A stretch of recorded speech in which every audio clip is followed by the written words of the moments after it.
नमस्कार दोस्तों। तो इस वीडियो में हम लोग डिस्कस करने वाले हैं क्रोनबेच अल्फ़ा कैसे कंप्यूट किया जाए एसपीएसएस में।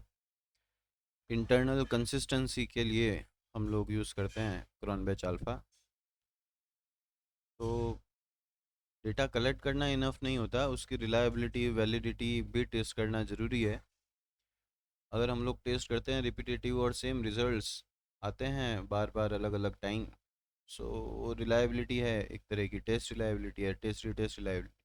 इस तरीके से बहुत तरह की रिलायबिलिटी वैलिडिटीज़ होती है। उसमें से एक एग्जांपल है क्रोनबेच अल्फ़ा, जो हम लोग इंटरनल कंसिस्टेंसी के लिए यूज़ करते हैं और कॉमनली जो स्केल्ड क्वेश्चंस होते हैं, स्केल्ड वेरिएबल्स होते हैं, उनके लिए यूज़ किया जाता है।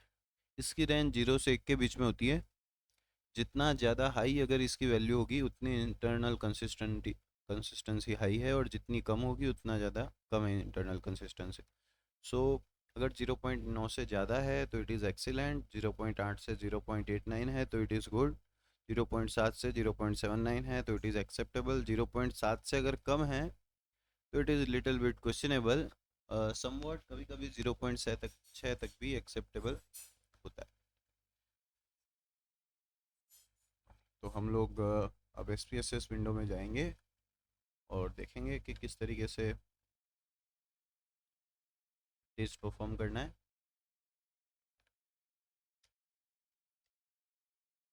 आप देख सकते हो यहाँ पे ये जो वेरिएबल्स हैं 33 से लेके 59 तक, 33 से 59 तक, ये सारे स्केल्ड क्वेश्चंस है और ग्रुप्ड है। जैसे कि ये 5 AU1 2 3 4 5, ये पांचों जो है वो एक ग्रुप के हैं। उसके बाद ये 6 एक ग्रुप के हैं।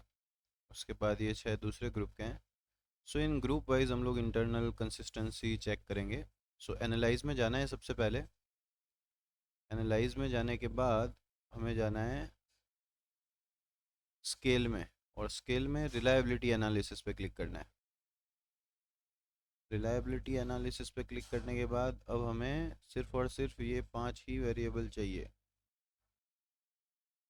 देखो यहाँ पे आपको नाम भी दिख जाएंगे, यूज से लेके देयर इज नो तक। तो ले लेते हैं इनको। अच्छा पहले, अच्छा इनको स्केल नहीं दिया गया है, ये सारे स्केल वेरिएबल्स हैं, यहाँ पे नॉमिनल है। Let me make them scale. सभी को स्केल कर देते हैं।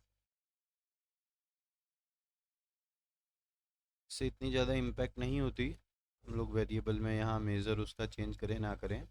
कुछ कुछ टेस्ट हैं जो हमें रन नहीं करने देता है एसपीएसएस अगर स्केल वेरिएबल ना हो तो।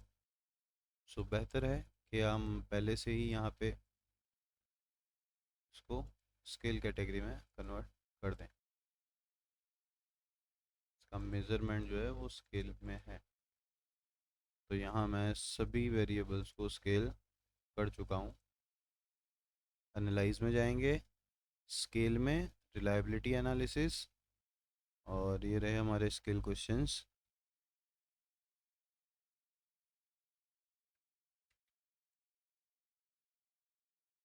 फर्स्ट ग्रुप है, इसको ले लेते हैं। स्टेटिस्टिक्स में हमें क्या चाहिए, तो हम लोग मीन ले लेते हैं, वेरिएंस ले सकते हैं।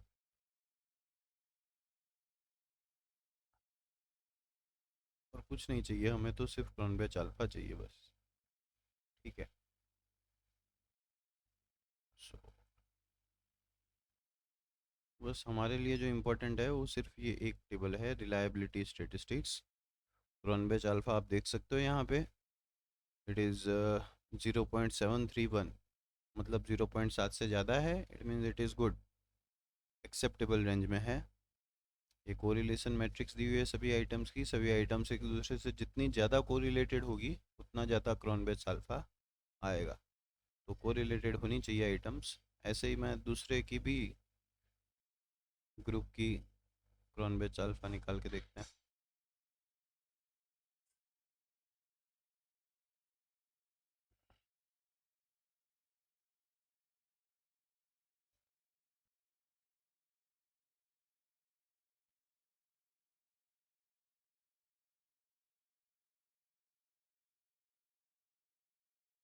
अच्छा ये देखो हमने यहाँ पे निकाली है, तो यहाँ पे भी इट इज़ 0.827। तो it is high, it is good, acceptable. Second group की हम लोग निकालते हैं जो कि है SCR1 आई फील से लेके SCR6 आई बिलीव तक।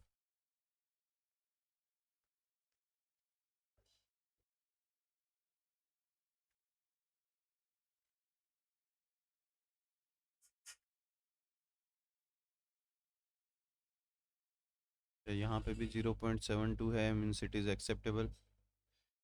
तो अब तक हमारे तीनों कंस्ट्रक्ट की एक्सेप्टेबल आई है। फिर ट्रस्ट की निकालते हैं, 4 है, और फिर सेटिस्फेक्शन की उसमें 6 है।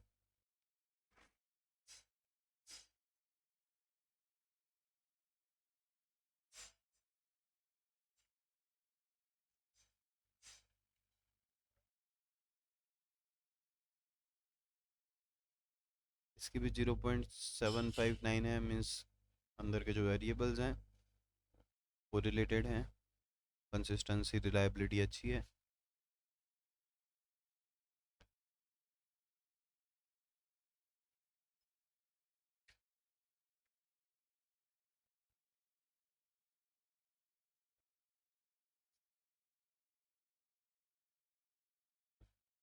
अच्छा, सेटिस्फेक्शन की भी काफ़ी हाई है, 0.5853। सो इट इज़ एक्सेप्टेबल और बहुत अच्छी है। तो हमने देखा हमारे पांचों कंस्ट्रक्ट की जो रिलायबिलिटी है, इंटरनल कंसिस्टेंसी है, वो स्ट्रांग है, अच्छी है, एक्सेप्टेबल है।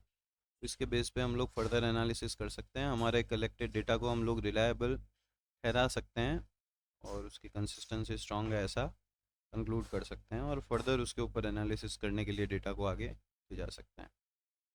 तो कुरान बेच अल्फ़ा और इंटरनल कंसिस्टेंसी रिलायबिलिटी में इतना ही।